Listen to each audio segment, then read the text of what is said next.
Kisah Legenda Keris Nogosusro dan Sabuk Inten.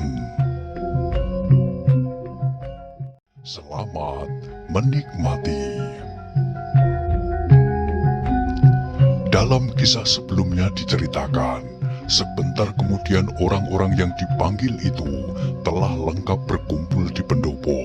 Mereka mendengar keterangan singkat dari Wanamerta bahwa kuda abu-abu yang dipergunakan Mahesa Jenar telah kembali tanpa penunggangnya. Karena itu, dicemaskan kalau Mahesa Jenar telah menemui suatu kecelakaan. Padahal hadirnya Mahesa Jenar di Banyu Biru pada saat itu, pada saat Ki Ageng Gajah Sora tidak ada, sangat diperlukan untuk melindungi tanah perdikan yang sedang kehilangan pemimpinnya, serta terancam bahaya dari segala penjuru itu. Setelah mengadakan pembicaraan sebentar, maka dibagilah pekerjaan mereka. Bantaran dan anak buahnya tetap berada di halaman itu. Sawung Rana menjadi penghubung di antara halaman itu dengan rombongan pencari yang terdiri dari Wanamerta sendiri, Pandan Kuning, Panjawi dan anak buahnya.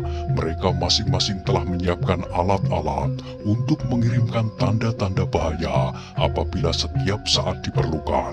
Sementara itu para penjaga pun telah diperintahkan untuk memukul tanda supaya setiap laskar Banyu Biru tetap dalam keadaan siap. Ketika segala sesuatunya telah siap, maka segera rombongan itu berangkat, disusul dengan rombongan Sawung Rana dengan arah yang sama, tetapi dengan kecepatan yang lebih kecil. Mereka pertama-tama menuju ke tempat mereka melihat Mahesa Jenar yang terakhir kalinya, yaitu pada saat pasukan Banyu Biru akan ditarik kembali dari daerah pertempuran. Sampai di tempat itu, segera beberapa orang berusaha untuk mendapatkan jejak kaki kuda, dan ketika jejak itu diketemukan, maka mereka mencoba untuk mengikuti dengan harapan dapat memecahkan teka-teki hilangnya Mahesa Jenar. Mudah-mudahan kuda itu hanya nakal saja, sehingga penunggangnya ditinggalnya lari. Desis Wanamerta perlahan-lahan. Tetapi nyata bahwa di balik kata-katanya itu tersembunyi suatu pergolakan perasaan yang dahsyat. Dengan tekunnya, mereka mencoba untuk mengikuti terus jejak seekor kuda yang mereka sangka adalah kuda yang dipakai oleh Mahesa Jenar, sebab arah kuda ini berbeda dengan arah kuda-kuda yang lain dari Laskar Banyu Biru. Kalau jejak kuda yang lain berjalan ke arah barat, maka jejak yang seekor berjalan ke arah timur. Mereka menemukan jejak ini berhenti di sebuah tempat yang agak tinggi, dan yang kemudian melingkar menuju ke sebuah bukit di sebelah lembah. Tetapi mereka akhirnya menemukan jejak itu terputus, dan tahulah mereka bahwa kuda itu telah ditampatkan di sebatang pohon. Dari tempat itu, disebarlah beberapa orang untuk menyelidik beberapa tempat dengan suatu harapan bahwa mereka akan menjumpai Mahesa Jenar sedang mencari kudanya. Tetapi yang mereka jumpai adalah mengejutkan sekali. Beberapa orang yang tersebar itu ada yang sampai pada bekas daerah pertempuran antara pasukan Demak dengan Laskar Lembu Sora. Di situ mereka menemukan beberapa bekas darah, senjata-senjata yang tertinggal, dan sebagainya. Sedang orang lain yang juga mencari Mahesa Jenar telah sampai di atas gundukan tanah, dan mereka pun menjumpai bekas-bekas perkelahian. Seekor kuda ditemukan telah mati, yaitu kuda Lowoijo yang telah dibunuh oleh Mahesa Jenar dengan tangannya. Wanamerta mendengar semua laporan itu dengan dahi yang berkerut-kerut. Otaknya berputar seperti baling-baling. Ia tidak dapat mengambil kesimpulan apapun dari apa yang telah disaksikan oleh anak buahnya. Tetapi yang pasti adalah keadaan telah menjadi semakin gawat, dan sesuatu dapat terjadi atas Banyu Biru. Maka terlintaslah dalam angan-angannya bahaya dari segala penjuru siap untuk menerkam tanah perdikan yang seolah-olah sedang lumpuh itu. Setelah beberapa saat mereka tak mendapatkan suatu hasil apapun, mereka segera kembali dengan hati gelisah. Pada malam hari itu juga, beberapa pemimpin baju biru segera mengadakan pertemuan. Mereka membicarakan segala segi yang mungkin terjadi pada keadaan seperti itu. Akhirnya, setelah mereka membahas beberapa masalah, sampailah mereka pada suatu keputusan bahwa satu-satunya kemungkinan apabila keadaan memaksa, mereka akan minta bantuan kepada Ki Ageng Lembu Sora dari Pamingit. Sebab dalam pertimbangan mereka, Ki Ageng Lembu Sora adalah adik Ki Ageng Gajah Sora. Tetapi mereka sama sekali tidak tahu bahwa Lembu Sora sendiri ternyata memegang peranan penting dalam kekisruhan-kekisruhan yang terjadi. Hilangnya Mahesa Jenar, terutama bagi Arya Saloka, terasa menekan sekali dalam dadanya. Ia telah kehilangan ayahnya, dan kemudian orang yang dipercaya oleh ayahnya untuk mengasuh serta menjadi gurunya dalam olah kanuragan.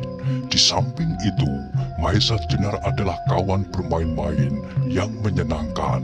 Itulah sebabnya, maka kemudian ia menjadi pendiam dan selalu bermenung diri.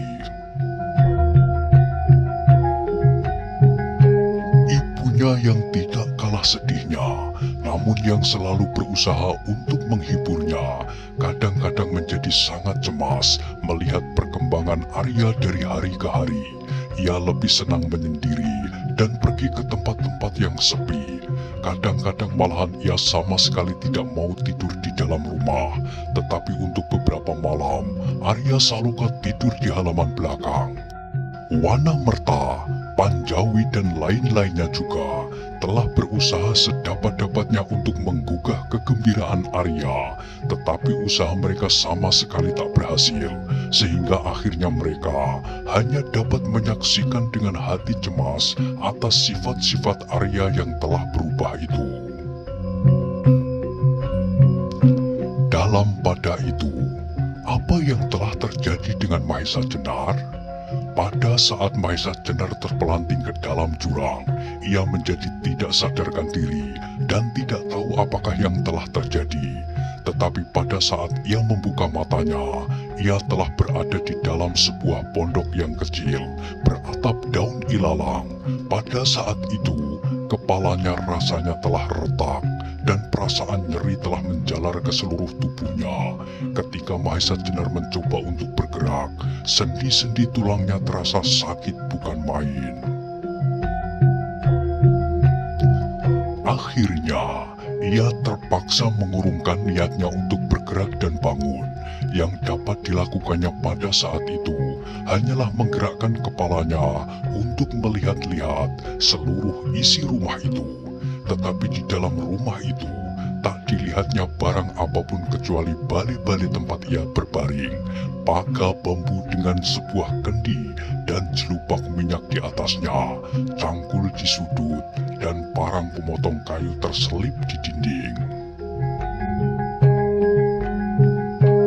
Beberapa saat kemudian, terdengarlah langkah perlahan-lahan memasuki ruang itu, dan muncullah dari pintu samping seorang tua yang rambutnya telah memutih, berdahi lebar dan berhidung besar. Wajahnya tampak kasar dan terbakar oleh panas matahari, tetapi mata orang itu memancarkan sinar kejujuran dan kebaikan hatinya. Ketika orang itu melihat Mahesa Jenar telah membuka matanya, tampaklah ia tersenyum lebar. "Nah, Angger, rupa-rupanya Angger telah sadar," katanya. Segera Mahesa Jenar tahu bahwa orang itulah yang telah menemukan dan menolongnya pada saat ia pingsan. Meskipun dengan masih agak sukar, Mahesa Jenar menjawab perlahan, "Ya, Bapak." Orang itu mengangguk, lalu duduk di balik. Sambungnya, "Jangan Angger bergerak dahulu. biarlah kekuatan Angger pulih. Mahesa Jenar tidak menjawab, tetapi ia mencoba menganggukkan kepalanya, dan sekali lagi orang tua itu tersenyum lebar. Mahesa Jenar mencoba mengamati orang itu lebih seksama, kecuali berdahi lebar dan berhidung besar.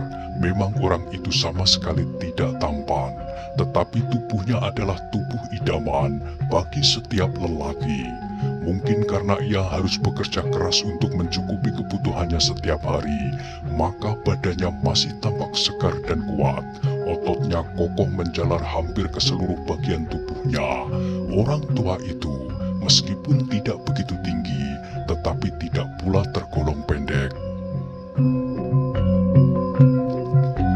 Rupanya orang yang telah ditolongnya itu sedang mengamat-amati dirinya. Kembali senyumnya yang lebar menghiasi bibirnya yang tebal. Katanya, "Adakah sesuatu yang aneh pada diriku?" Mahesa Jenar terkejut mendengar pertanyaan orang itu. Karena itu ia segera dengan perlahan-lahan menggelengkan kepala. "Angger," sambung orang tua itu, "usahakanlah supaya Angger dapat tidur. Jangan berpikir hal yang dapat mengganggu ketentraman perasaan Angger. Di sini Angger dapat beristirahat seenaknya, sebab tidak ada orang lain yang tinggal di sini, kecuali aku seorang diri." Kembali Mahesa Jenar mencoba mengangguk. "Bagus," orang tua itu melanjutkan, "tidurlah, atau barangkali Angger mau minum." Belum lagi Mahesa Jenar menjawab, orang itu telah melangkah keluar rumah, menyambar kendi di atas pagar, dan sebentar lagi ia telah masuk kembali. Dengan perlahan dan sangat cermat, ia menuangkan air kendi ke dalam mulut Mahesa Jenar. Sebenarnya memang leher Mahesa Jenar terasa kering sekali, seakan-akan sisi lehernya telah lekat menjadi satu. Dengan air yang dituangkan ke dalam mulutnya, maka lehernya terasa menjadi sejuk, bahkan seluruh tubuhnya menjadi segar. Meskipun demikian, ia masih belum mampu untuk bangun. "Jangan coba untuk bangun dahulu," orang tua itu melarangnya. "Tidurlah, aku akan mencari kayu, merebus air. Barangkali Angger suka air jeruk." Sesudah berkata demikian, orang itu segera melangkah pergi, dan tinggallah Mahesa Jenar seorang diri berbaring di dalam ruangan kecil yang kosong itu. Otaknya yang telah dapat bekerja dengan wajar, sedikit demi sedikit dapat mengenang kembali apa yang telah terjadi pada dirinya. Ia merasa bersyukur bahwa ia tidak lumat terbanting ke dalam jurang, sebab kalau tidak, ia pasti sudah binasa. Sebab bagaimanapun dahsyatnya kekuatan Sosro Birowo yang dimilikinya, namun untuk melawan 7 orang sekaligus, agaknya ada di luar batas kemampuannya. Kemudian oleh angin yang berhembus lewat pintu di samping tempat berbaring Mahesa Jenar, serta tubuhnya yang terasa sudah agak segar, maka Mahesa Jenar akhirnya jatuh tertidur. Ketika ia terbangun, dilihatnya orang tua itu telah duduk di sampingnya. Tangannya memegang seberkas lontar. Tanpa menoleh kepada Mahesa Jenar, orang tua itu mulai membaca naskah yang tertulis di dalam lontar itu. Maka segera menggemalah lagu bait demi bait dari kidung yang berisikan sebuah cerita yang agaknya menarik hati. Pada saat itu, tubuh Mahesa Jenar telah mulai terasa agak kuat. Karena itu ia telah dapat berusaha untuk duduk di belakang orang tua yang sedang membaca lontar itu, yang seakan-akan tidak memperhatikannya. Bagian pertama dari cerita itu menggambarkan tentang 2 orang sahabat yang pergi merantau untuk berguru kepada seorang sakti. Meskipun kedua orang itu hanyalah sahabat saja, namun mereka telah merasa dirinya lebih dari 2 orang bersaudara. Karena itu, apapun yang terjadi selalu mereka tanggung bersama. Akhirnya sampailah mereka ke satu lembah yang amat sepi. Lembah yang sama sekali tak pernah disentuh oleh kaki manusia. Di sana dijumpainya seorang pertapa yang telah menjauhkan diri dari kehidupan. Ia hanya tinggal mengabdikan sisa hidupnya untuk menyembah Yang Maha Agung. Kedua orang sahabat itu kemudian menyerahkan hidup matinya kepada sang pertapa sakti. Pertapa yang telah menjauhkan diri dari kesibukan manusia itu semula ragu. Tetapi karena kesadaran akan pembinaan kebajikan, akhirnya kedua orang itu diterima menjadi muridnya. Diajarinya mereka berdua tentang berbagai ilmu lahir dan batin, jaya kawijayan, dan olah kanuragan, sehingga kedua sahabat itu kemudian menjadi dua orang yang gagah perkasa. Pertapa sakti itu mengharap agar kedua pemuda itu dapat melanjutkan dharma baktinya kepada tata pergaulan manusia, membina kebajikan, dan memusnahkan kejahatan. Adapun pertapa sakti itu, tak seorang pun yang pernah mengenal wajahnya, serta nama yang sebenarnya, sebab ia selalu memakai topeng yang sangat kasar buatannya, berjubah abu-abu, dan menyebut dirinya Pasing Singan. Mendengar nama Pasing Singan disebutkan, Mahesa Jenar terkejut bukan main. Tanpa disengaja ia mengulangi nama itu, sampai orang itu terkejut dan berhenti. Perlahan-lahan ia menoleh kepada Mahesa Jenar, dan ketika ia melihat Mahesa Jenar duduk di belakangnya, lagi-lagi orang itu tersenyum lebar. Rupanya Angger telah berangsur baik, dan telah dapat duduk pula, katanya. Begitulah Bapak, jawab Mahesa Jenar.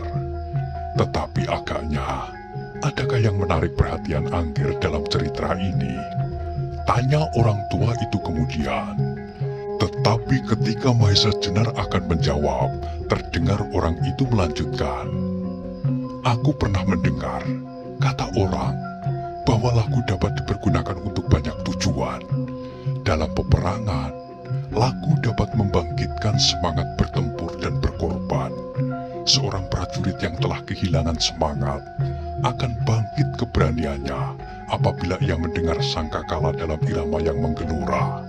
Sebaliknya, lagu akan sangat berguna pula dalam waktu bercinta. Orang itu berhenti berbicara, kemudian terdengarlah ia tertawa berderai. Anak mas pasti pernah bercinta, katanya tiba-tiba. Perkataan itu mengejutkan Mahesa Jenar. Tanpa disengaja, ia menggelengkan kepala. Melihat Mahesa Jenar menggeleng, orang tua itu mengerutkan keningnya, dan dengan nada keheranan, ia bertanya, Angger belum pernah bercinta? Mahesa Jenar menjadi semakin gelisah oleh pertanyaan itu, tetapi sekali lagi, tanpa disengaja ia menggelengkan kepalanya pula. Orang tua itu kemudian mengangguk-angguk, lalu katanya, baiklah, aku berkata tentang masalah yang lain. Ia berhenti sebentar, lalu sambungnya, kata orang, lagu dapat pula menyembuhkan atau mengurangi rasa sakit. Nah, tadi aku mencoba untuk mengurangi rasa sakit yang sedang Angger derita. Meskipun suaraku sama sekali tak merdu, dan lagunya pun barangkali banyak yang salah. Terima kasih Bapak, sahut Mahesa Jenar. Mungkin karena lagu itu pula, aku jadi berangsur baik. Tetapi, isi cerita yang Bapak lakukan itu pun sangat menarik perhatianku. Angger juga tertarik pada cerita-cerita semacam itu. Katanya pula, kalau begitu, kita mempunyai persamaan kesenangan. Tetapi sampai sekarang, aku masih belum mengenal siapakah Angger ini sebenarnya. Oleh pertanyaan orang tua itu, barulah Mahesa Jenar menyadari kekakuan hubungannya dengan orang itu. sebab masing-masing masih belum saling mengenal namanya. Karena itu, ketika orang tua itu menanyakan namanya, segera dijawabnya. "Namaku Mahesa Jenar, Bapak. Dan siapakah Bapak ini pula?" "Ah, aku adalah orang yang sama sekali tak berarti. Tetapi meskipun demikian, baiklah Angger mengenal namaku." Ia berhenti sebentar untuk menarik nafas, kemudian melanjutkan. "Namaku adalah Ki Paniling." Mahesa Jenar menganggukkan kepalanya sambil mengulangi nama itu. Kemudian ia bertanya pula, "Cerita yang Bapak baca sangat menarik perhatianku. Dari manakah cerita itu Bapak dapatkan?" Kening orang itu berkerut kembali. Agaknya ia sedang mengingat-ingat, tetapi kemudian sambil menggeleng-gelengkan kepalanya, ia menjawab, "Aku tidak ingat lagi, Angger, di mana dan kapan aku mendapatkan naskah itu. Tetapi aku kira itu adalah salinan dari naskah-naskah yang ada di mana-mana. Jadi bukanlah berisikan suatu cerita yang sedemikian menarik hati." Bagaimanapun keinginan Mahesa Jenar untuk mengetahui sebanyak-banyaknya tentang isi naskah itu yang telah menyebut-nyebut nama Pasingsingan, namun ia selalu berusaha untuk menguasai diri, sebab ia masih belum tahu benar dengan siapakah ia berhadapan, meskipun menilik sikap, kesederhanaan, cara berpikir serta hal-hal lain. Orang itu bukanlah orang jahat, namun ia tidak dapat meninggalkan sikap hati-hati. "Masih panjangkah cerita itu?" tanya Mahesa Jenar kemudian. "Tidak," jawab Ki Paniling. "Angger ingin membaca sendiri?" Mahesa Jenar menganggukkan kepalanya. Ki Paniling kemudian menyerahkan lontar yang dibacanya itu kepada Mahesa Jenar. Tetapi Mahesa Jenar kemudian menjadi kecewa ketika kelanjutan dari cerita itu hanyalah tinggal beberapa bait saja yang menceritakan tentang keperkasaan dua orang murid Pasingsingan yang seakan-akan dapat terbang seperti burung Raja Wali. Adapun nama dari kedua orang itu yang dianggap lebih tua karena memiliki beberapa kelebihan adalah Rajite, sedang yang muda disebut Anggara. "Tidakkah Bapak mempunyai kelanjutan cerita ini?" tanya Mahesa Jenar dengan penuh keinginan untuk mengetahui. Orang tua itu mengangguk-angguk sejenak, lalu berkata, "Menurut ingatanku, aku ada mempunyai 3 jilid dari naskah itu. Tetapi cobalah nanti Bapak cari. Barangkali sedang dipinjam orang selagi mereka punya keperluan." Kemudian orang tua itu berdiri, sambil melangkahkan kaki keluar. Ia berkata, "Istirahatlah Angger. Bapak akan mencari jilid kedua dan ketiga dari kitab itu." Lalu hilanglah orang tua itu di balik pintu. Mahesa Jenar heran mendengar kata-kata Ki Paniling. Kemanakah ia akan mencari kedua jilid yang lain? Adakah di sekitar rumah ini? Atau rumah-rumah orang lain? Tiba-tiba timbullah keinginannya untuk mengetahui keadaan di sekeliling tempat itu. Perlahan-lahan Mahesa Jenar mengingsar tubuhnya ke tepi tempat pembaringannya. Ketika dirasa bahwa tulang-tulangnya telah tidak begitu nyeri lagi, maka dengan sangat hati-hati ia mencoba berdiri. Ia merasa gembira sekali bahwa agaknya kekuatannya telah berangsur-angsur menjadi baik dan ia sudah tidak merasakan kesulitan apa-apa untuk berjalan. Karena itu, perlahan-lahan dan hati-hati, Mahesa Jenar melangkah keluar rumah. Ia menjadi agak bingung ketika sampai di halaman. Ia tidak dapat lagi mengetahui dengan pasti di manakah utara dan di mana selatan. Ketika memandang ke arah matahari terbit, Mahesa Jenar juga agak keheran-heranan. Ia dapat memastikan bahwa pada saat itu hari masih pagi. Kalau demikian maka ia telah melampaui satu malam berada di dalam pondok Ki Paniling. Kemudian dengan tubuh yang masih belum sehat benar, Mahesa Jenar melangkah lebih jauh lagi. Ia semakin bertambah heran ketika di depan halaman Ki Paniling itu terdapat sebuah jalur desa. Maka keinginannya untuk mengetahui keadaan di sekitarnya menjadi semakin besar. Setapak demi setapak Mahesa Jenar melangkah menuruti jalan kecil itu, sehingga kemudian barulah ia percaya bahwa sebenarnya ia telah dirawat oleh seorang yang sama sekali bukan orang yang terasing, tetapi orang biasa. Mungkin seorang petani miskin yang tinggal di dalam sebuah kampung kecil bersama-sama dengan orang-orang miskin lainnya. Tetapi di samping itu, timbullah suatu masalah lain di dalam kepalanya. Mahesa Jenar ingat betul bahwa ia telah terperosok ke dalam jurang yang dalam. Apa yang diketahuinya, daerah itu daerah pegunungan yang berhutan dan bersemak-semak. Jadi tidaklah mungkin bahwa ia telah menggelinding sampai tempat yang didiami oleh manusia.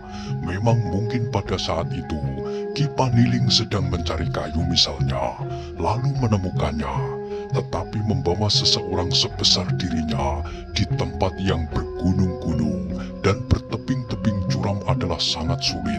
Sedang daerah ini adalah suatu pedataran yang rata, meskipun masih juga dikitari hutan dan pegunungan. Dengan demikian, maka pertanyaan-pertanyaan Mahesa Jenar menjadi semakin berbelit-belit di kepalanya. Setelah Mahesa Jenar berjalan beberapa jauh, terasa kakinya amat penat. Kekuatannya baru sebagian kecil saja yang dimilikinya kembali. Karena itu, ia berhasrat kembali saja ke rumah Ki Paniling. Tetapi baru saja ia memutar tubuhnya, tiba-tiba terdengarlah suara ramah. "Adidarba, itulah kemenakanku yang baru datang kemarin siang." Segera Mahesa Jenar memandang ke arah suara itu. Dilihatnya Ki Paniling sedang bercakap-cakap dengan seorang petani lain. Seorang yang bertubuh agak kurus-kurusan.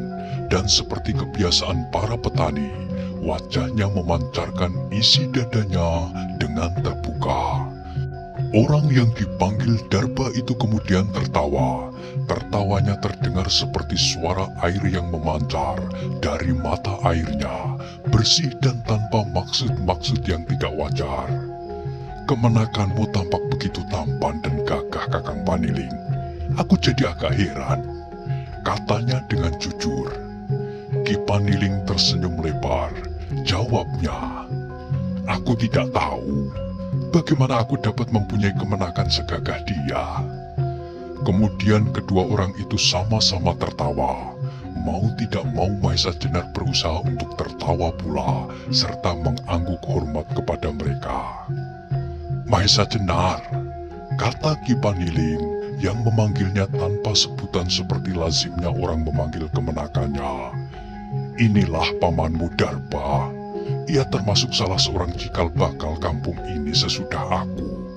Sebab akulah yang tertua yang datang ke sini. Kemudian beberapa orang berturut-turut ikut serta menebas hutan dan membangun perkampungan kita ini. Bukan begitu, Darba?" Ki Darba tertawa kembali. Jawabnya, "Pasti aku harus membenarkan katamu, sebab tak seorang pun yang akan menyangkal bahwa kaulah yang datang pertama kali di daerah ini." Mendengar jawaban kawannya itu, kembali bibir-bibir tebal di bawah hidung Ki Paniling yang besar itu bergerak-gerak dan tersenyum lebar. "Sekarang, singgahlah sebentar Darba," ajak Ki Paniling. "Terima kasih, masih banyak yang akan aku kerjakan pagi ini. Mengairi sawah dan memasak gula," jawab Ki Darba. "Aku juga masih neres 3 pohon lagi." "Bagus," sahut Ki Paniling. "Kalau masak, gulamu nanti antarlah kami buat minum air jahe." "Tentu, tentu," potong Ki Darba. yang lalu melangkah pergi setelah mengangguk kepada Mahesa Jenar. Mahesa Jenar melihat keakraban pergaulan dalam hidup sederhana itu dengan perhatian yang luar biasa. Alangkah jauh bedanya dengan pergaulan orang-orang kota yang banyak dibumbui oleh sikap berpura-pura. Setelah petani yang bernama Ki Darba itu hilang di kelokan jalan, segera Ki Paniling melangkah mendekati Mahesa Jenar sambil berkata gembira, "Rupanya Anggir telah banyak mendapat kemajuan. Syukurlah kalau Anggir telah dapat berjalan-jalan. Maafkanlah kalau aku terpaksa menyebut Anggir sebagai kemenakanku. Hal itu hanya untuk menghindari pertanyaan-pertanyaan yang tak perlu. Sebab di padepokan kecil ini, segala sesuatu yang tak berarti dapat saja menjadi peristiwa yang besar." "Tak apalah Bapak," jawab Mahesa Jenar. "Mana saja yang baik untuk Bapak, akan baik pula untukku." "Bagus, bagus," sahut Ki Paniling. "Sekarang marilah kita pulang. Anggir masih jangan terlalu banyak bergerak." Mahesa Jenar tidak menjawab, tetapi segera ia melangkah mengikuti Ki Paniling. Sebentar kemudian mereka telah sampai ke pondok Ki Paniling. Mahesa Jenar langsung dipersilahkan berbaring untuk memulihkan kekuatannya. Sedang Ki Paniling segera menyalakan api serta mengupas jagung. Kembali terasa angin yang semilir mengusap tubuh Mahesa Jenar, dan karena kesegaran dan kepenatan yang bercampur baur, akhirnya sekali lagi Mahesa Jenar jatuh tertidur. Ia menjadi terbangun ketika didengarnya hiruk pikuk di halaman. Meskipun tubuhnya belum pulih sepenuhnya, tetapi untuk menjaga diri segera ia bangkit dan memperhatikan keadaan dengan seksama.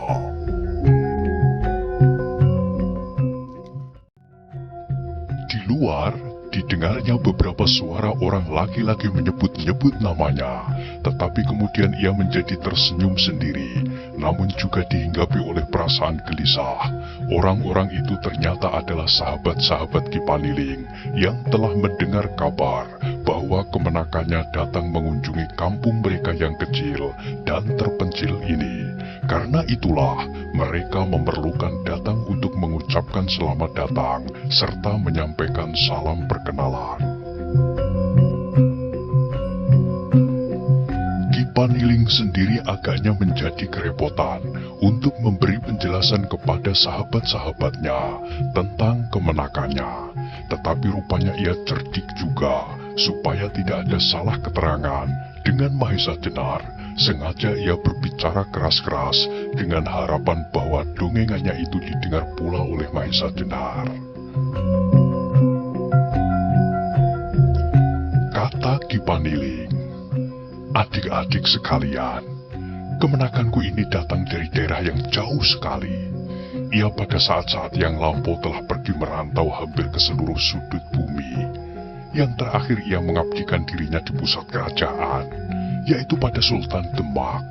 Di sana ia menjadi seorang prajurit yang gemblengan." Kemudian terdengar suara orang-orang itu bergumam. Agaknya mereka menyatakan perasaan kagum terhadap salah seorang prajurit kerajaan yang sudi berkunjung ke kampung kecil itu. Malahan seorang di antaranya berkata, "Anehlah kau Bapak Paniling. Kenapa kau mempunyai kemenakan yang menjabat sebagai prajurit Demak, tetapi kau hidup miskin bersama-sama dengan kami di sini?" Mendengar pertanyaan itu, terdengar Ki Paniling tertawa. Jawabnya, "Yang menjadi prajurit bukanlah aku, tetapi kemenakanku. Kalau begitu banyaklah yang sudah dilihatnya." Kata yang lain, "Dapatkah kiranya kita mendengar ceritanya?" Tentu, apabila ia sudah bangun," jawab Ki Paniling. "Tetapi jangan tanyakan tentang kedudukannya sebagai prajurit, sebab ia telah mengundurkan diri." "Mengundurkan diri?" tanya mereka hampir berbareng. "Iya," jawab Ki Paniling. "Kenapa?" Tanya mereka kembali. Ki Paniling diam sejenak, baru kemudian ia dapat menjawab. Sampai hal yang sekecil-kecilnya, kalian ingin tahu? Itu bukan kecil soalnya, jawab salah seorang. Tetapi adalah masalah yang besar. Seorang prajurit bagi kami adalah seorang yang luar biasa. Kalau sampai ia mengundurkan diri, pasti ada hal-hal yang luar biasa. Kembali terdengar Ki Paniling tertawa. Jawabnya, otakmu mengkilap seperti batu akik. Bagus, kau takut kalau kemenakanku itu menjadi buruan atau dipecat karena kejahatan. Bagus, dengarlah. Ia mengundurkan diri karena perbedaan pokok mengenai kepercayaan. Ia tidak mau menentang kawan-kawan seperjuangannya dalam satu pertentangan jasmaniah. Karena itu lebih baik ia mengundurkan diri. Meskipun dengan demikian, bukan berarti masa kebaktiannya terhenti pula. Ia tetap berjuang untuk kesejahteraan Kaula Demak. Kemudian terdengarlah orang-orang di luar rumah itu bergumam puas, tetapi tidak demikianlah perasaan Mahesa Jenar yang justru menjadi bergolak hebat. Keterangan Ki Paniling itu bagi Mahesa Jenar bukanlah sekedar kebetulan semata-mata, tetapi adalah suatu cerita yang tepat seperti apa yang dialaminya. Karena itu dadanya jadi terguncang. Bersamaan dengan itu, muncullah sebuah kepala di ambang pintu.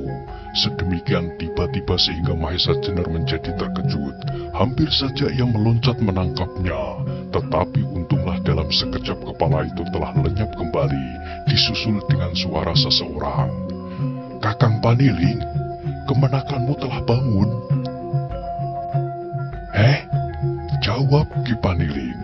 Bagus, kalau begitu kalian dapat menemuinya. Tetapi jangan lupa kepada pesan-pesanku. Sesaat kemudian beberapa orang telah melangkah masuk. Salah satu di antaranya segera membentangkan sebuah tikar pandan yang kasar, dan di atas tikar itulah segera mereka duduk. Mau tidak mau Mahesa Jenar harus duduk pula di atas tikar pandan itu. Meskipun demikian, ia tidak dapat meninggalkan kewaspadaan. Meskipun hanya sekejap, ia tidak tahu jenis sarang apa pula yang sekarang sedang dimasukinya. Maka mulailah sahabat-sahabat Ki Paniling saling berebutan memperkenalkan diri mereka, serta bertanya-tanya. Bertanya tentang hal-hal yang kadang-kadang menggelikan bagi Mahesa Jenar. Dengan memperhatikan pertanyaan-pertanyaan itu, sebenarnya Mahesa Jenar dapat mengambil kesimpulan bahwa mereka benar-benar petani-petani miskin yang sebagian besar masih sangat rendah pengetahuannya. Memang ada 1-2 di antaranya yang pernah pula merantau, tetapi pengalaman yang didapatnya pun sama sekali tak berarti. Kalau demikian, akhirnya Mahesa Jenar mengambil kesimpulan bahwa yang sebenarnya kurang wajar adalah Ki Paniling sendiri. Memang sejak semula ia telah bertanya-tanya dalam hati tentang orang ini. Bagaimana ia dapat sampai ke pondoknya, dan bagaimana ia sengaja menyebut-nyebut Pasingsingan. Lagi pula ia dapat menebak dengan tepat tentang dirinya, bahkan tentang kedudukannya sebagai bekas prajurit pun diketahuinya pula. Karena itu, ia menjadi gelisah. Untunglah bahwa pertemuan itu tidak perlu berlangsung terlalu lama. Setelah matahari sampai pada titik puncaknya, segera mereka mohon diri pulang ke rumah masing-masing. Yang terakhir meninggalkan ruangan itu adalah Ki Darba. Dengan tertawa pendek ia berkata, Mahesa Jenar, datanglah sekali-kali ke pondokku. Meskipun tidak lebih baik dari pondok ini, aku juga hidup seperti pamanmu Paniling. Berbeda dengan orang lain di sini yang hidup berkeluarga dengan anak istri. Tetapi kami, aku dan pamanmu, hidup sebatang kara. Baiklah paman, jawab Mahesa Jenar mengangguk. tetapi matanya yang tajam menangkap sinar yang gemerlapan dalam mata petani yang kekurus-kurusan itu. Sinar itu bukanlah sinar mata seorang petani miskin. Rupa-rupanya dua orang ini harus mendapat perhatian sepenuhnya. Tetapi Mahesa Jenar pun adalah orang yang berotak cemerlang. Karena itu segala sesuatu diperhitungkannya dengan cermat. Juga terhadap kedua orang ini, ia bersikap sangat hati-hati. Sebenarnya Mahesa Jenar sama sekali tidak mempunyai prasangka yang jelek terhadap Ki Paniling maupun Ki Darba. Sebab cahaya mata mereka serta pancaran wajah mereka sama sekali tidak menunjukkan sesuatu kepalsuan. Tetapi meskipun demikian, ia memperhitungkan pula kemungkinan-kemungkinan yang sebaliknya. Malahan kadang-kadang timbul dugaannya, apakah salah seorang di antaranya itu adalah Pasingsingan? Setelah semua orang, juga Ki Darba telah meninggalkan rumah itu, segera Ki Paniling menyodorkan beberapa jagung rebus beserta gula kelapa yang masih baru kepada Mahesa Jenar. Mahesa Jenar yang memang merasa lapar, segera menerimanya dan dengan lahapnya, ia menghabiskan bagiannya. Setelah itu tidak banyak yang mereka percakapkan, apalagi Ki Paniling segera pergi ke kebun untuk menyiangi tanaman-tanamannya. Baru ketika matahari telah hilang di balik batas antara siang dan malam, serta Ki Paniling telah menyalakan oncor jarak, mereka duduk di atas satu-satunya tempat pembaringan yang ada di dalam ruang itu. Tiba-tiba tanpa ditanya, Ki Paniling berkata tentang kitabnya. "Angger, ternyata kedua jilid dari kitab itu belum aku temukan. Aku tanyakan ke sana kemari. Agaknya belum aku jumpai siapakah yang telah meminjamnya. Apakah anak mas tertarik sekali dengan cerita itu?" Mahesa Jenar menjadi agak kebingungan menjawab pertanyaan itu. Namun demikian katanya, "Aku sangat tertarik kepada ceritanya, Bapak." Ki Paniling mengangguk-anggukkan kepalanya. Sambungnya, "Ceritanya memang menarik, tetapi cerita itu adalah cerita biasa saja sebenarnya." "Ya," jawab Mahesa Jenar tiba-tiba. Ia sedang mencoba untuk memancing pikiran orang tua itu. "Aku juga pernah mendengar cerita yang hampir sama." Orang itu tampak agak terkejut, tetapi sebentar kemudian kesan itu telah hilang kembali. Malahan ia tersenyum sambil menjawab, "Angger juga pernah mendengar." "Di mana?" "Di Banyu Biru," sahut Mahesa Jenar. "Banyu Biru? Dekat Rawa Pening?" tanya Ki Paniling. "Ya, kenapa?" tanya Mahesa Jenar pula. "Ah, cerita itu sampai tersiar demikian jauhnya," jawab Ki Paniling. "Demikian jauhnya?" Mahesa Jenar yang sekarang keheranan. Ki Paniling kembali mengernyitkan alisnya, dan kembali pula ia tersenyum lebar. "Bukan jauh sekali," katanya kemudian. "Tetapi buat cerita yang tak berharga itu, adalah suatu kehormatan besar apabila sampai tersiar ke daerah-daerah yang agak jauh." Terasa bagi Mahesa Jenar ada sesuatu yang dapat ditangkapnya dari kata-kata Ki Paniling. Karena itu segera ia menyahut, "Kalau cerita itu sampai di sini, bukankah telah tersebar ke tempat yang lebih jauh lagi?" Ki Paniling terkejut mendengar jawaban Mahesa Jenar, tetapi hanya sekejap, karena hanya sesaat kemudian ia telah tertawa sambil berkata, Mungkin Angger benar." Mahesa Jenar tidak mau melepaskan kesempatan itu lagi, karena itu ia ingin mendesak lebih lanjut. "Ki Paniling, aku juga pernah mendengar cerita tentang Pasingsingan itu di Banyu Biru. Cobalah Ki Paniling sudi mendengarkan cerita yang aku dengar itu, untuk diperbandingkan dengan kelanjutan dari cerita Ki Paniling yang tercecer dari kitab jilid 2 dan 3. Adakah persamaannya ataukah hanya persamaan nama melulu?" Mahesa Jenar melihat orang tua itu menjadi agak gelisah, tetapi ia tidak mau kehilangan kemungkinan untuk menyentuh-nyentuh perasaan Ki Paniling yang paling dalam. Dengan demikian ia akan segera tahu dengan siapa ia berhadapan, dengan kawan atau lawan. Maka segera Mahesa Jenar melanjutkan.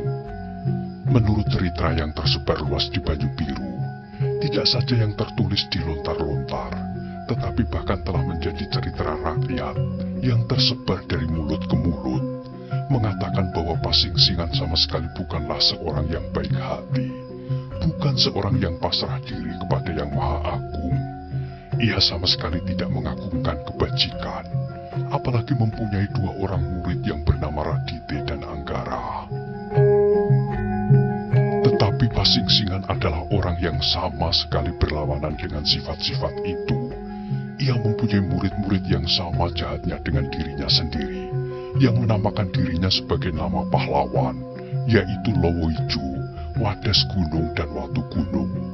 Yang sama dengan cerita Bapak adalah Pasingsingan itu memang sakti, namun ia telah mempergunakan kesaktiannya untuk kejahatan, merampok, membunuh, merampas istri orang, bohong.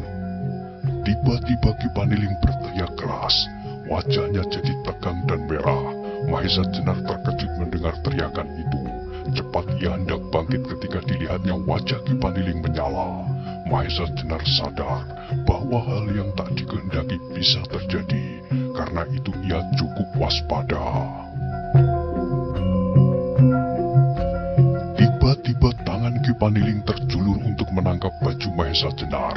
Cepat ia mengelak dan dengan gerakan kuat, ia menerkam Ki Paniling. Mahesa Jenar tidak mau didahului oleh orang tua yang masih belum diketahui siapakah dia dan sampai di manakah kekuatannya. Dengan menangkap orang tua itu, Mahesa Jenar bermaksud memaksanya untuk menjelaskan siapakah sebenarnya dirinya itu.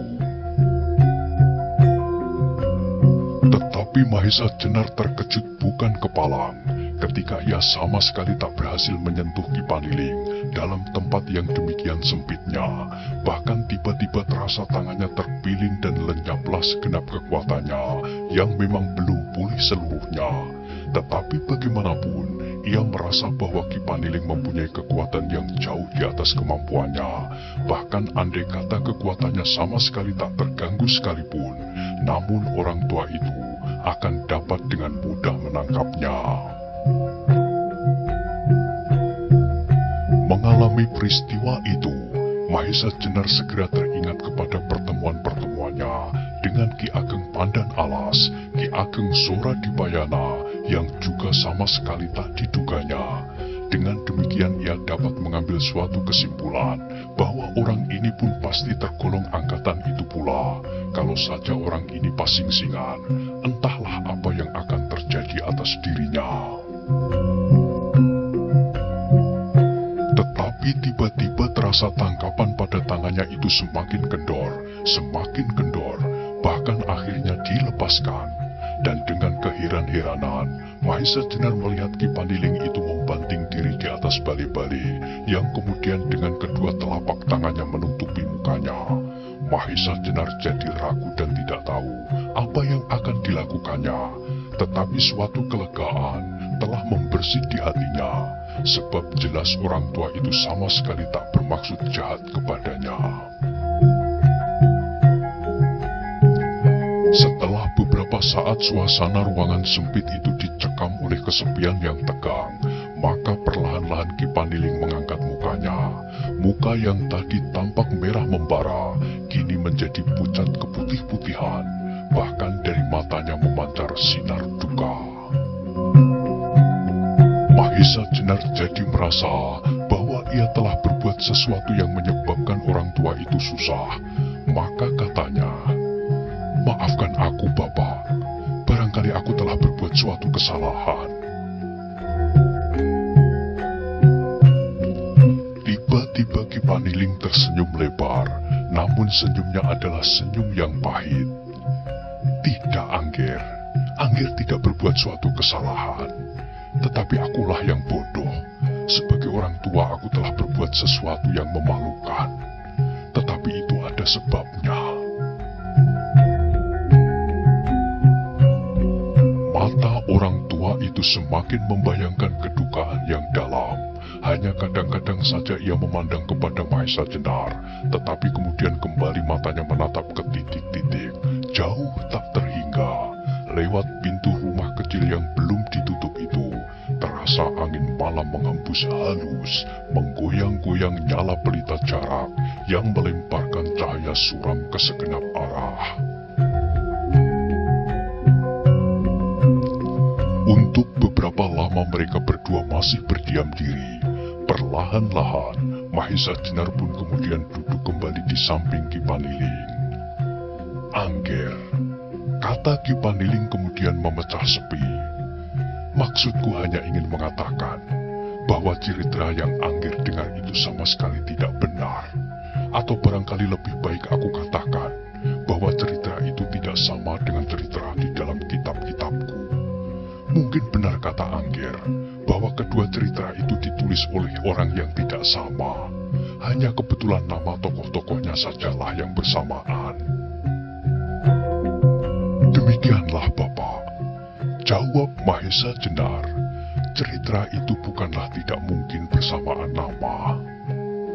"Cerita yang aku baca Angger," kata Ki Paniling, "Pasingsingan adalah orang yang baik hati, menjunjung tinggi keluhuran budi, serta pasrah diri kepada Yang Maha Agung." "Dapatkah aku mendengar cerita itu Bapak?" tanya Mahesa Jenar. Ki Paniling menarik nafas dalam-dalam. Gumamnya, "Otakmu cemerlang seperti matahari di musim kemarau." Mahesa Jenar kurang mengerti kepada kata-kata Ki Paniling itu, tetapi ia tidak bertanya sesuatu, sampai akhirnya Ki Paniling berkata kembali, "Baiklah Angger, aku tidak tahu apakah ada gunanya kalau aku bercerita, sebab kau bukanlah anak-anak yang mudah tertidur karena dongeng-dongeng yang menyenangkan serta mengasikkan." Mahesa Jenar menundukkan kepala, mendengar kata-kata Ki Paniling yang rupa-rupanya sudah mengetahui maksudnya, memancing-mancing keterangan tentang dirinya. "Angger Mahesa Jenar," kata Ki Paniling lebih lanjut, "bagian kedua dari cerita itu mengatakan bahwa setelah kedua murid Pasingsingan itu menjadi dua orang yang hampir mumpuni, maka Pasingsingan ingin menyerahkan jabatannya, meskipun jabatan itu disandangnya atas kemauan sendiri, kepada muridnya yang tua. Tetapi pada saat itu datanglah seorang yang mengaku murid Pasingsingan yang tertua, yang merasa berhak untuk mengenakan tanda-tanda kebesaran gurunya, yaitu jubah abu-abu, topeng yang kasar, dan yang terutama adalah sebuah belati panjang berwarna kuning emas berkilau-kilauan, yang disebut Kiai Suluh, serta cincin bermata batu akik merah menyala, yang dinamai Akik Kelabang Sayuto. Hampir tak ada orang yang dapat melawan kesaktian belati panjang serta Akik Kelabang Sayuto itu." Sampai sekian terasa punggung Mahesa Jenar meremang. Ia kenal semua benda-benda yang disebutkan itu. Ia pernah melihat Pasingsingan memegang sebuah pisau belati yang berwarna kuning kemerlapan pada saat orang itu hendak bertempur melawan Ki Ageng Pandan Alas, yang juga terpaksa menarik pusakanya Sigar Penjalin. Sedang Akik Kelabang Sayuto yang beracun itu tidak saja ia pernah melihat, tetapi ia pernah merasakan betapa dahsyatnya. Kalau saja di dalam darahnya tidak mengalir bisa ular candrasa, entahlah apa yang terjadi atasnya. Ki Paniling kemudian melanjutkan ceritanya. Tetapi agaknya Pasingsingan tidak begitu terkena hatinya kepada bekas muridnya yang telah lama meninggalkannya. Karena itu ia tetap pada pendiriannya, menyerahkan semua tanda-tanda jabatannya kepada Radite. Maka pada suatu hari, dengan tidak diketahui oleh siapapun, Pasingsingan telah lenyap, tetapi jubah abu-abu serta semua miliknya itu ditinggalkannya di dalam ruang tidur Radite. Dan sejak itulah, Radite kemudian mengembara dengan nama Pasingsingan untuk mengamalkan kebajikan demi kesejahteraan hidup manusia. Dalam pengembaraan itu pula, ia berkenalan dengan tokoh-tokoh sakti yang lain yang juga berusaha untuk menegakkan kebajikan bagi kesejahteraan umat manusia. Di antara sahabatnya terdapat seorang yang bernama Ki Ageng Pengging Sepuh, yang kemudian mempunyai seorang murid yang menjadi prajurit pengawal raja, bernama Rangga Tohjaya. Kembali punggung Mahesa Jenar meremang, bahkan kali ini keringat dingin telah membasahi seluruh tubuhnya. Ia jadi agak bingung. Ternyata Ki Paniling telah hampir mengetahui keseluruhan dari perjalanan hidupnya. Ia akhirnya malu sendiri ketika ia merasa bahwa pancingan-pancingannya terasa berhasil untuk memaksa Ki Paniling bercerita. Tetapi agaknya orang tua itu telah dapat menebak seluruh isi hatinya. Adapun Anggara, Ki Paniling meneruskan, telah diserai tugas untuk menunggui tempat pertapaan Pasingsingan, dan orang itu pun dengan setia melakukan kewajibannya. Tetapi, sambung Ki Paniling dengan nada yang merendah, peredaran roda tidak selamanya menempuh jalan datar. Radite akhirnya bertemu dengan murid tertua dari Pasingsingan yang menamakan dirinya Umbaran. Dari segi keperwiraan jasmaniah, maka Umbaran ada di bawah kepandaian Radite. Ki Paniling berhenti sebentar, terasa bahwa nafasnya berangsur cepat, wajahnya tampak semakin pucat, sedang matanya semakin sayu. Kemudian ia kembali melanjutkan ceritanya. Karena itu, Umbaran tidak dapat memaksa Radite untuk menyerahkan tanda-tanda kebesaran gurunya. Namun demikian, ada saja jalan yang dapat ditempuhnya, dan ini termuat pada bagian ketiga dari kitab ini, bagian yang paling menyedihkan. Kembali Ki Paniling berhenti sejenak, kemudian meneruskan ceritanya lagi. Bagaimanapun juga, Radite adalah manusia biasa. Meskipun ia telah mengenakan jubah abu-abu, topeng dan pusaka-pusaka lainnya, namun ia tidak dapat melapisi hatinya dengan baja. Hatinya masih saja hati manusia yang lunak dan lemah. Itulah sebabnya ia pada suatu saat jatuh cinta kepada seorang gadis. Dan inilah sumber dari segala malapetaka. Ketika Umbaran mengetahui, maka segera ia berusaha memikat hati gadis itu. Memang Umbaran memiliki wajah yang tampan, sehingga akhirnya dengan tidak banyak kesulitan, ia berhasil menguasai hati gadis itu sepenuhnya. Sedang di lain pihak, hati Radite telah bulat-bulat berada di dalam genggaman gadis itu. Akhirnya, lanjut Ki Paniling, terjadilah sesuatu yang memalukan sekali. Radite dan Umbaran mengadakan suatu perjanjian tukar-menukar. Inilah yang gila, dan itu sudah terjadi. Mahesa Jenar menjadi terkejut ketika nada suara Ki Paniling jadi meninggi.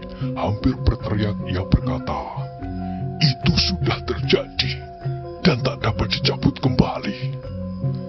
Tetapi kemudian seperti orang yang tersadar, Ki Paniling menarik nafas dalam-dalam, dan kembali dengan nada yang rendah ia meneruskan. Radite dan Umbaran mengadakan perjanjian. Radite mendapat gadis itu, sedang Umbaran mendapat tanda-tanda kebesaran dari Pasingsingan. Maka berlangsunglah tukar-menukar itu tanpa saksi, selain Anggara yang dengan sedih berusaha mencegahnya.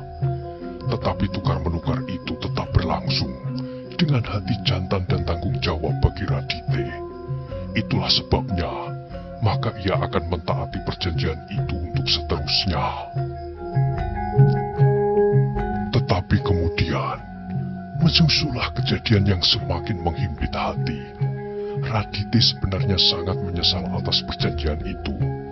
Namun di hadapan gadis yang kemudian menjadi istrinya, ia selalu menyembunyikan penyesalan itu. Kemudian ia harus mengalami kejadian yang dahsyat, yang barangkali merupakan hukuman alam.